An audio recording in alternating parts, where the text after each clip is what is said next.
Yeah, today we got a package from Ken from Barrel Char Wood Products. You may know him as the guy that sends us all of our wood. If I can get this open. Wow. You're getting shrapnel. Getting shrapnel everywhere. Today we got Amburana. What is that, medium toast? Last time we used this in a video, he sold out of it like the next day. So I have told him that we're going to be doing this video so that he can stock up, so that if you wanted to get some, you can do it. We also got some more information from Ken about his particular source for Amburana. Right, apparently there's some that are endangered, his is not. Yeah. That's the gist of it. Yeah. But this is the wood that smells like French toast. It's incredible. It really is. Ken actually asked us if we could make some brews with wood in primary. And hey, you know what? When you send me Amburana wood, I'm gonna do what you ask. So what I'm gonna do with this wood is I'm gonna put it in some boiling water. This is fresh off the boil. It was boiling like just before we hit start on the camera. I'm gonna flip it around so that both sides get wet. You want it to sit in there for about 5 minutes. So I think what Ken really wanted us to do was a mead, but Amburana, for some reason, We're gonna do a mead, is though. just screaming cider. Yeah. Those flavors, those cinnamon, those, it's just, that needs to be with apple. Right. So we're gonna make a pretty basic cider today that has oak in it. Well, it's not oak, it's Amburana in it in primary. And we're gonna be using a little big mouth bubbler. This is a 1 gallon recipe, probably gonna end up being a little bit more than a gallon just because, well, actually no, it's gonna be exactly a gallon because there's exactly a gallon in here. By the way, the apple juice that you use matters. If you have fresh apples, like crab apples growing in your backyard, use those. Chip them up, squeeze the juice out, and use that juice. Trust me, it'll probably be superior to anything you could buy from the store. However, short of that, since, you know, we live in St. Petersburg, Florida, and don't have an orchard in our backyard, we get this stuff at Costco. Ingredients are apple juice. What kind of apples? Apples. Apples. Doesn't really say. So, some people will say that it's inferior for making cider. We've actually found that this one is really good. Yeah. What you want to look out for is you do not want any ites or eights, no preservatives in your juice. That's the really important thing. And the reason being is that those particular ingredients can interfere with the fermentation process. Well, that's what their purpose is, to prevent it from spoiling. So yeah, that's the exact purpose they're there for. Okay, I'm gonna dump this into here, and I'm not gonna be gentle because you want some oxygen in this while you're in primary fermentation phase, which is what we're about to start. But I don't want to splash Derica.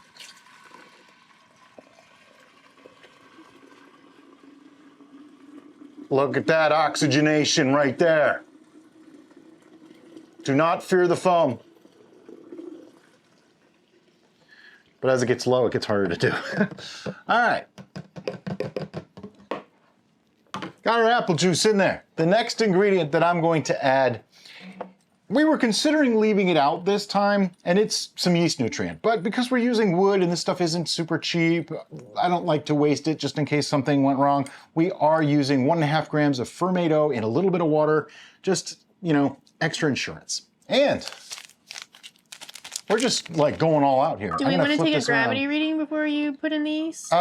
You can, sure. We can take a gravity reading if you'd like. A lot of people talk about that. When do you take your gravity reading? Well, you want to take your gravity reading when all of your liquids have been applied. So there was a little bit of water with the yeast nutrient. I want to make sure that that was in there before I take a reading, and she's mixing it through to make sure that it's mixed thoroughly. Otherwise, you get a false reading, and nobody wants a false reading. We need paper. I have retrieved paper, also known as labels. Fancy labeling system. So this is wood in primary cider. I mean, that's a weird name. I want to call it like French toast cider or something. Today is 11/8, and we use 1 gallon Kirkland apple juice. We're using 1 Amburana. We used 1.5 grams of fermento, and I'm going to be using half packet of the yeast to be disclosed in just a moment. Okay, our reading. Lots of bubbles. Who got all that foam in there? It would be me. Makes it really hard to read it. I'm sorry. You know what? It's not so bad. 1.054. So that gives us probably somewhere in like the 6% or so final reading type of range. And I'm just going to pour this back in because everything here was sanitized in. The red bucket of sanitization! Which is literally just a red bucket that's just off camera filled with sanitizer fluid. You put the stuff in it, you let it sit for like 2 minutes, and then everything is sanitized. Not to be confused with sterilized, which is actually the next step up. We don't really need to sterilize for brewing. Sanitization is important. And finally, well, not finally, before finally, ow, that just totally stabbed my hand. These packets are dangerous, man. Lethal. Yeah. So today's yeast is Safel SO4. Why are we using Safel SO4? Because it's a really nice yeast that we've had great results in brewing ciders with. It has a relatively low alcohol tolerance, which is perfect for us because we're making a cider. It doesn't need to be a high alcohol, because if it's a high alcohol cider, then it's no longer a cider, it's basically a wine. Right. One thing of note, you can use the yeast of your choice for this because almost all yeast will be able to ferment this out dry. However, we like this one. It is an ale yeast. It does work really, really well at the lower ABV range, but you can use like a champagne yeast if you want to. The flavors will be slightly different, just so you're aware. We found this one to work really well for ciders. Brings out a nice apple flavor. I'm just gonna use half a packet. I'm eyeballing it. No thwacking of the packet today. I want them to stay in there. I am gonna do my patented folding technique though, where I fold it corner to corner, seal it down, fold that over, seal it down, and then fold that over, seal it down, put a piece of tape on it, stick it in the fridge. It'll be good for months, till the next time we make cider or beer. Okay, the wood, I had it in boiling water for 2 reasons. One, to take off a little bit of the excess tannins that might be in there, and the second reason, well, okay, let's go with 3 reasons. The second reason is because it makes the whole house smell like French toast.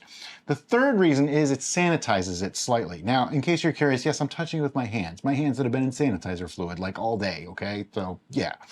And I'm going to put this right in. I'm actually gonna use it as a swizzle stick and stir up that yeast with it. Because, I mean, hey, why not, right?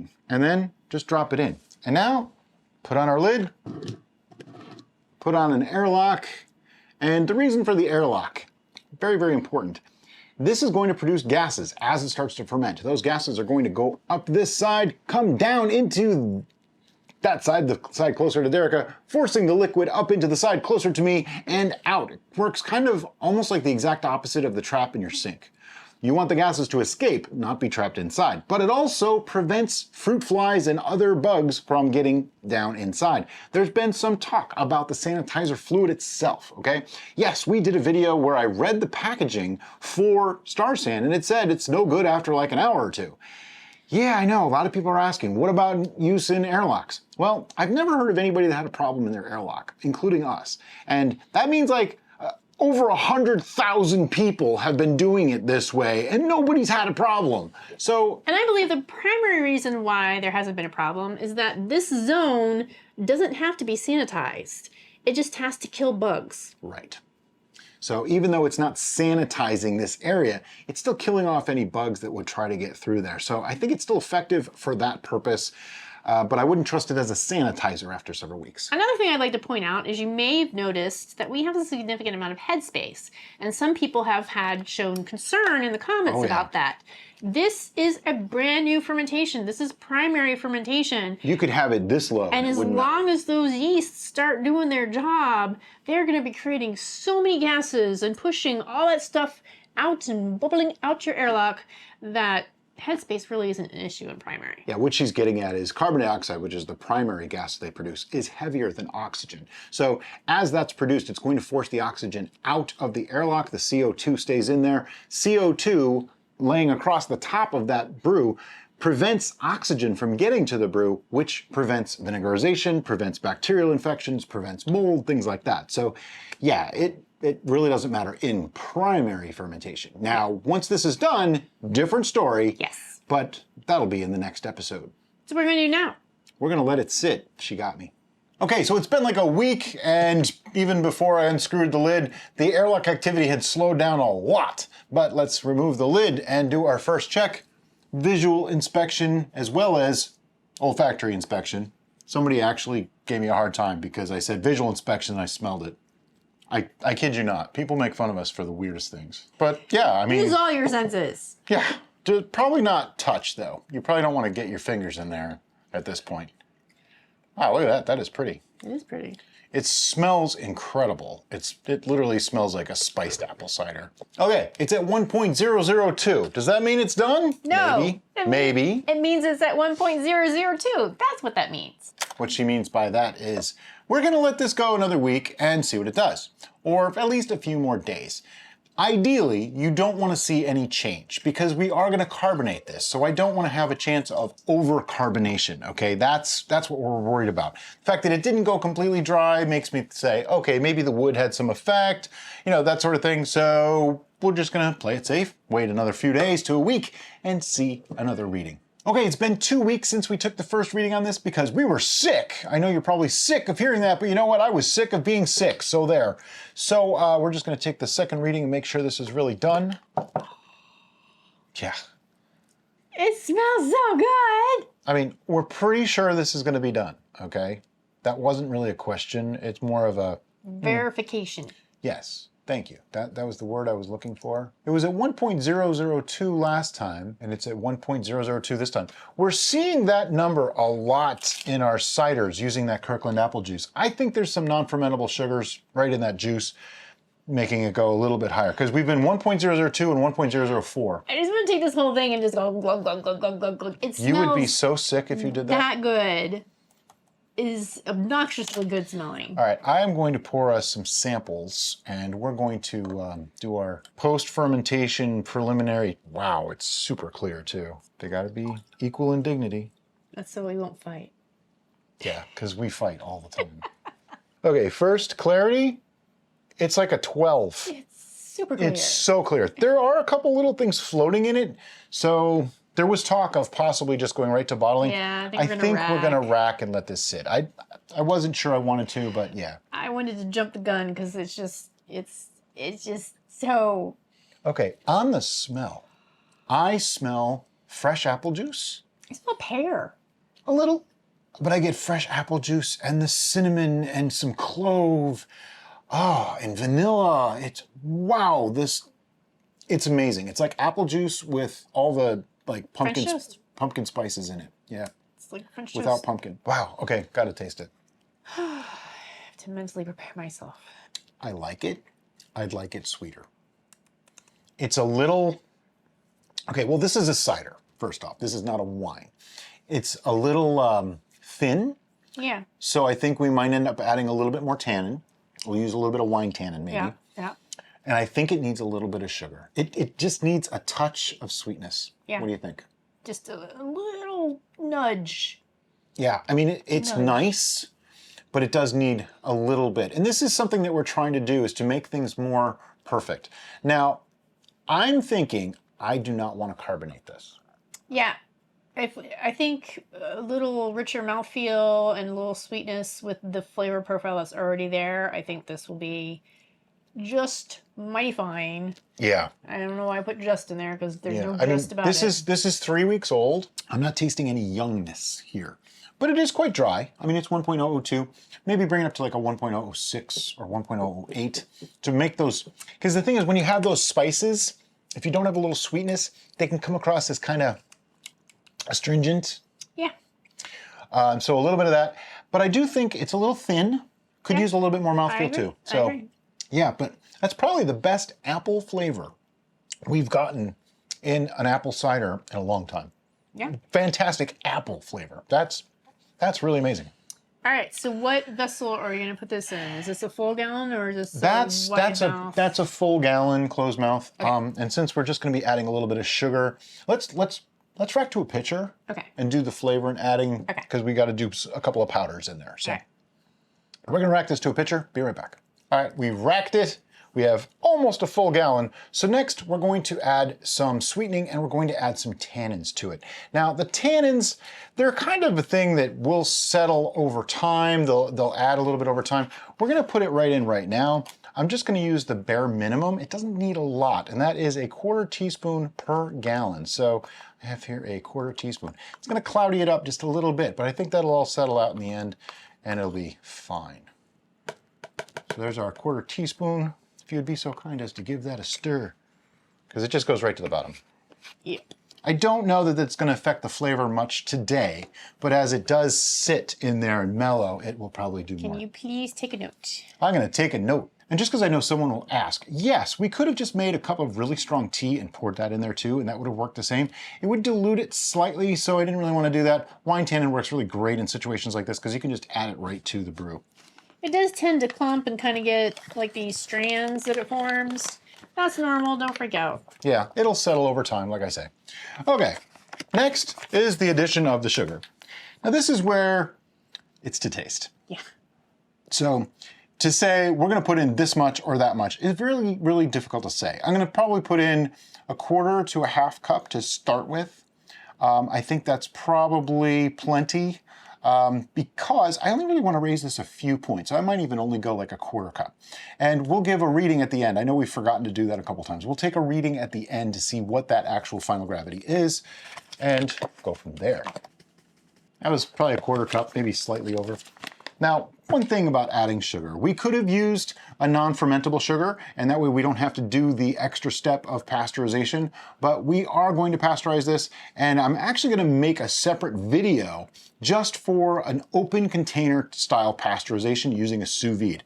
Great way to do it. It's how we do it. It takes the least amount of time, the least muss, the least fuss. Works really, really well. And rather than showing it to you in this video, we'll instead just put a link to it because it'll probably be out before this video, believe it or not. All right, just because I'm curious, I want to see how much we really added, how many points. So I'm going to take a sample. Probably could have just poured a sample, but it's still reasonably clear. It looks like it clouded up in the pitcher, but not floating. Having that sugar actually really helped with the degassing. It created those nucleation sites. And oh, yeah. boom. Believe it or not, I added 2 points of gravity. Let's taste it. See how he did. That might be all it needs because with the wine tannin in there too. Yeah, we just need a little nudge. And honestly, that's still remarkably clear. I think most of the cloudiness is just from the bubbles. Still smells exactly the same. Yeah. Literally, that was all it needed, was a little nudge. 2 points of gravity made all the difference. Or should we go a little bit more? What do you think? I don't know. Maybe. I think the exact same amount that I put in, again. Yeah, initially I thought it was perfect, and then I'm like, Yeah. It's funny, your initial reaction can be different than if you live with it for a few minutes. That's why it's really hard to do it the way we're doing it. Ideally, we want to take a sample, wait a couple hours, take another sample, and then really assess because your taste will change depending on what you ate that day, you know, your mood, all sorts of things. I don't want to overdo this though. I think I'm really just going to add like about the same amount that I did the first time. Bring this to like maybe a 1.006 or so gravity, and that way it's a reasonable sweetness level without being overly sweet.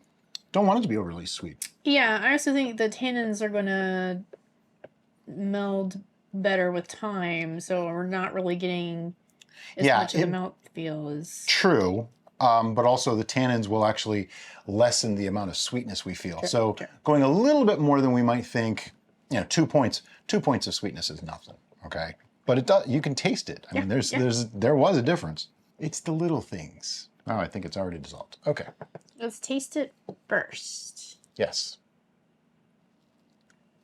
Talk about something that complements the apple so incredibly well. It tastes like apple juice.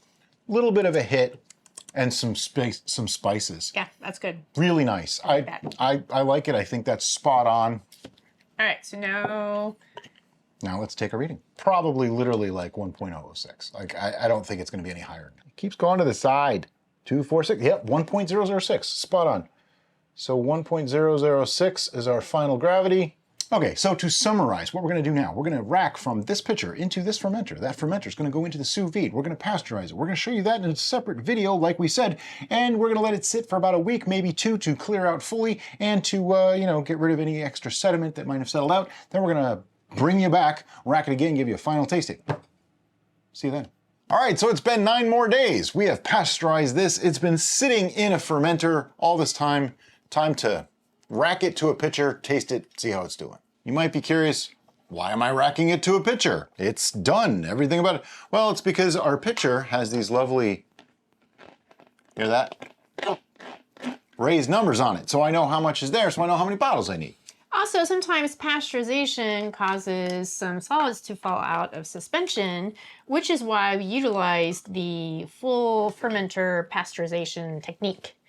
Right. That way you don't get any goop in the bottom of your bottles. And all you got to do is, you know, you've seen us rack before. One higher, one lower, start it up, and let it fly. I did take the cap off because there's not a lot in the bottom here, so I want to get as much of this out as possible, because as I recall, this was good. Now it's time to take a taste. That took 3 tries to get. Okay, so we have about 120 ounces here. Going to be a little bit less by the time we finish drinking some, but that's okay, because, you know, this is what this is about. It didn't clear 100%. I am okay with that. This is a cider. Did we use PE? No, there's no PE in this, no pectic enzyme. It's not bad though. It's still like a 7 on the clarity scale, maybe an 8 even. It's pretty good. Yeah, it's not. It's just got a very slight haze. Very wow, actually very slight haze. Color-wise, it's light amber, beautiful color. Looks like apple juice, really. Maybe a lighter apple juice even. Smell is probably unbelievable. I smell apples, cinnamon, spices. It's like apple pie. Even a little hint of like an orange. Just a touch of orange. Wow, that is really amazing. Nutmeg, cinnamon, allspice, all the stuff that I love. All right, I'm just gonna drink it. Oh yeah. Now we back sweetened this to 1.006. Just to give it a little bit. We also ended up adding a little bit more wine tannin than we used in the beginning. I feel it. Yeah. Wow. Significantly better than even the last time we tasted it. Richer mouthfeel. On the journey, immediately I get like a nice green apple taste that then goes just a little bit sweeter into all those spices. But the spices come through with just a hint of sweetness so that it's really nice. Then you get like a little bit of a pucker from the tannins, which is really nice. It cuts the sweetness a touch. And then the finish is relatively, it's like medium. I wouldn't say it's short. It's not super long. Let me check. I also feel like I'm getting a little bit of the cooked, baked char note. Yeah. It's not smoky so much. It comes across like a baked apple. Yeah, yeah. The apple is coming through beautifully on this. A lot of times in ciders, the apple flavor kind of gets lost. This, it's preserved it. Yeah. It worked so, now that's an attribute of the juice that we used, and I think the wood might be helping because we didn't use adjuncts to adjust the flavors. It's all from the wood. I think that's pretty awesome. It kind of reminds me of the apple Jolly Ranchers. It's significantly more if you mix them with mix that with a Red Hot, yeah. Sort of. Or cinnamon Big Red. You know, put one in each cheek, and that's what you. No, it's not really like that. The cinnamon isn't hot. Yeah, no, it's not. And I said that, and I'm like, okay, that diminishes what this actually is. That belittles, it lowers its grandioseness. Grandioseness, sure, yeah. I also really like this non-carbonated. Yeah. This is really good non-carbonated. It drinks like a wine almost, even though it's, wow, I don't even know what the ABV is. Let's find out, shall we?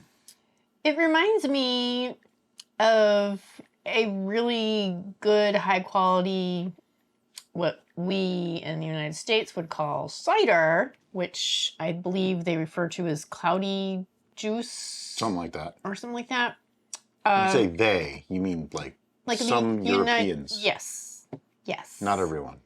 Everybody calls everything different. Everybody's things. got a different name. It's all good. It's all good. But because it's reading as just a really fancy, high quality spiced apple juice and not necessarily an alcoholic beverage, I think, did you figure out the ABV? 6.8%. Okay, that's good. Yeah, it's not weak. That's good that it's that low, because I think you could drink a lot of this. And it's high side for a cider, though. Yeah. Now, one thing I want to make clear. We keep saying we're tasting cinnamon and spices and all that. There is no cinnamon or spices in this. It's the wood that makes it good. Do you need me to pour that for you? I don't want to drink it all because we have to bottle it. Otherwise, there won't be any left. And that's a problem. How? What I look for when I'm getting ready to score something is there anything about this that I find unpleasant? And I'm having a tough time. The slight tart of the apple works for me. It's almost like whatever juice they used might have had a little bit of Granny Smith in there or something. Definitely a little bit of a green apple tart to that. But there's also the apple flavor, richness, and sweetness that comes through too. Yeah. Fresh apple, baked apple. It's got it all. It's got it all. Are you ready for numbers? No. I'm torn between two numbers. Okay, our scoring system goes like this, 1 through 10. 1 means it's pretty much complete crap and you just dump it and probably never admit that you even made it. 10 means it's the best you can make. 11, which we have done a couple of, and I know we have to tell people what they are. I don't remember what they are anymore. I know methylene was one of them. When I have a second chance, we'll figure it out. 11 is just like above and beyond, stars aligned, just incredible, incredible stuff. Anything in between there goes from ick to awesome. So there you go. So that's our scoring system. I'm very torn on this one. I have to look at it this way. If I was handed a glass of this and not told what it was, what would I think of it? And that's how I'm going to score. If you hear any odd noises from the other room, it's our cats going nuts. Don't know why, but every time I hit record on the camera, they decide it's time to go crazy. Okay, are you ready with a score? Yes. I'm debating between two numbers still. All right, I'm ready. 1, 2, 3, 9.5. I was between 9.5 and 10. Why did you go 9.5 and not 10? I went 9.5 because I haven't solidified my decision making on if I like that extra baked note. Because it's almost like overbaked. Okay. I am not getting that as a displeasurable thing. Sure. So, then there you have it, the difference in interpretation, you know? Yeah. To me... But it's certainly not distracting enough that I would lower it much farther. I mean, a 9.5 is, thanks. And I gave it a 10. The reason why this is a 10 to me is because I just, you put it in your mouth, you taste it, and I say, okay, is there anything here that I don't like? There's no note in there that I don't like. Do I get complexity? Is there more than just, oh, this tastes like apple juice with a little alcohol? Way more than just apple juice with a little alcohol. There's so many notes and depth to this. Really, it's really interesting. I'm so glad. Ken from Barrel Char actually suggested that we make something like this. And honestly, this is amazing. This came out I'm really glad that you added that extra bit of the wine tannin. I think that really helped with the mouthfeel. The body. I don't sense an additional tannic aspect in my... I got just the slightest of pucker in the mid range. It just had more texture to me, and that was really pleasing because it's before it was borderline watery. It's not watery anymore. And that's the one thing. When you have a lower alcohol range, usually they are a little bit on the watery side. So adding that extra mouthfeel really did bump this up, and that's why I'm getting plenty of acid notes in this that I think is just simply the tartness of the apple juice itself. Absolutely. Yeah. And it's lovely. When we were coming up with the recipe, it was like, oh, should we add additional acid? Should we add... Yeah, we were wondering about that. No, don't do that. Maybe too much. No. The acid comes from malic acid in apples, and it can be a little overpowering sometimes, and it does soften with age too. So I'm curious to see what this does in a year. All right, so at this point, we just need to bottle this, but we have videos on that, so I'm going to link those in the description below, so that way if you want to see our bottling process, you can. As always, guys, thank you so much for watching, and have a great day. Bye-bye. Now it is time to take a test. Yep, we got 120 ounces here. Taste. Now it's time to take it. You want to do that again? Let's start over. Now it is time to take a taste. Why can't I say that? This is take 2. Okay, let's try that one more time.